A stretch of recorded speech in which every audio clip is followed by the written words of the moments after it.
एक बहुत interesting content story हमारे दिमाग में पूरी तरह से चलती है। उस स्टोरी को बिगिनिंग से लेकर उसके एंड तक को हम लोग सही से इमेजिन कर चुके होते हैं, लेकिन बहुत बार ऐसा होता है कि हम लोग उसे स्टोरी को पेपर पर नहीं उतार पाते या फिर मैं कहें उसे लिख नहीं पाते। तो आज इस वीडियो में हम लोग इसी के बारे में बात करेंगे कि ऐसा क्या किया जाए जिससे हम लोग अपनी इमेजिनेशन को वर्ड्स में डिस्क्राइब करना सीख लिए। ऐसे क्या स्टेप्स लिए जाए जिससे हम लोग हमारे इमेजिनेशन को पेपर पर उतार सकें। हमारे दिमाग में आने वाला कंटेंट और अमेजिंग आइडियाज़ को वर्ड्स में डिस्क्राइब नहीं कर पाते हैं, तो क्या इसका मतलब ये है कि हम कंटेंट नहीं लिख सकते? तो देखिए, मैं आप लोगों को पहले तो ये बताना चाहता हूँ कि मैं कोई प्रोफेशनल राइटर नहीं हूँ, लेकिन मैं एक व्यूअर और एक रीडर के हिसाब से आपको वो चीज़ें ज़रूर बता सकता हूँ जिससे आप अपनी स्टोरी को लिखना तो ज़रूर स्टार्ट कर सकते हैं। सबसे पहले तो हम लोगों को ये बात समझनी पड़ेगी कि ऐसा आखिरकार क्यों होता है, क्यों हम लोग एक अमेजिंग स्टोरी को सोच तो लेते हैं लेकिन उसे डिस्क्राइब नहीं कर पाते। मेरे हिसाब से ऐसा इसलिए होता है क्योंकि हमें सही वर्ड्स का यूज़ और स्टोरी राइटिंग का पैटर्न नहीं पता है।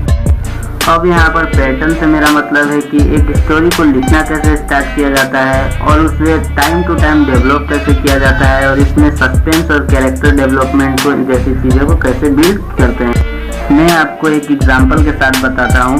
जरा सोचिए कि आपने एक बहुत ही अमेजिंग स्पोर्ट्स कार की डिज़ाइन को आपने इमेजिन किया है। आपने ऐसी कार इमेजिन की है जो कि बहुत ही फास्ट और फ्यूल एफिशिएंट है, साथ साथ काफ़ी ज़्यादा गुड लुकिंग भी है। लेकिन जब आप उस कार को डिज़ाइन करने बैठते हैं तो आपको रियलाइज़ होता है कि मैं इसे नहीं कर पा रहा, क्योंकि आपको पता ही नहीं है कि एक कार को कैसे डिज़ाइन किया जाता है।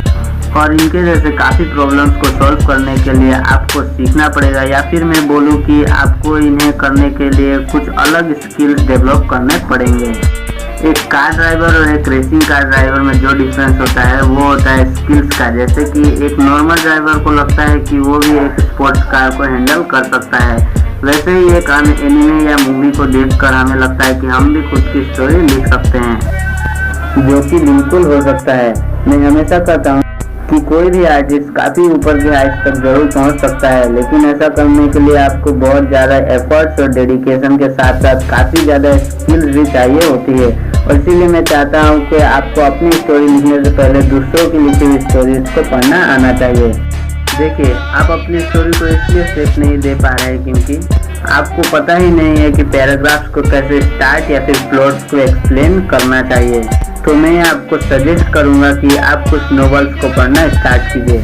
आप उन नॉवेल्स में ये देखिए कि कैरेक्टर्स को किस तरह लिखा जाता है और किस तरह से डिस्क्राइब किया जाता है। मैं जानता हूँ कुछ लोगों को ये बात अटपटी लग सकती है, लेकिन जरा सोचिए, आपने कभी भी कोई स्टोरी नहीं लिखी, ना ही कोई पढ़ी है, और आप अपने पहले स्टोरी को लिखना स्टार्ट भी कर देते हैं। आप स्टार्ट तो कर देते हैं, लेकिन ऐसा होने का पूरा चांसेस है कि बस आप उस स्टोरी को रेंडमली लिखते चले जाएं और फिर आपको रियलाइज होगी कि आपकी स्टोरी किसी भी डायरेक्शन में नहीं जा रही है। इसीलिए कुछ नॉवेल्स को पढ़ना स्टार्ट कीजिए कि कैसे एक स्टोरी को बैलेंस किया जाता है। और अगर आपको नॉवेल्स पढ़ने में मज़ा नहीं आता है या फिर आपको नॉवेल्स बोरिंग लगते हैं तो आप किसी एनिमे की स्क्रिप्ट भी पढ़ सकते हैं, जो कि आपको ऑनलाइन मिल जाएगी। किसी भी एनिमे या मूवी की स्क्रिप्ट पढ़कर आप ये सीख सकते हैं कि किसी भी स्टोरी को कैसे शेप देना चाहिए। और देखिए, मैं आपको ऐसा बिल्कुल नहीं कह रहा हूँ कि ऐसा करने से आप बहुत ही जल्द एक प्रो राइटर बन जाएंगे, लेकिन नॉवल को पढ़ने और स्क्रिप्ट को पढ़ने से आप अपनी स्टोरी को हैंडल कर पाएंगे और उसे एक ट्रैक पर स्टार्ट कर पाएंगे। ऐसा बिल्कुल मत सोचिएगा कि ऐसी चीज़ें आपके टैलेंट को ख़त्म कर देगी। आपको अपने टैलेंट को ऊपर लाने के लिए भी स्किल्स तो चाहिए ही होगी ना। आप किसी भी काम को बिना सीखे और उसके बारे में सही जानकारी ना पाए परफेक्टली नहीं कर सकते। डिफरेंट स्क्रिप्ट्स और नॉवल को पढ़ने से आपको एक आइडिया मिलेगा कि वर्ड्स का यूज और स्टोरी की फील को कैसे क्रिएट करते हैं।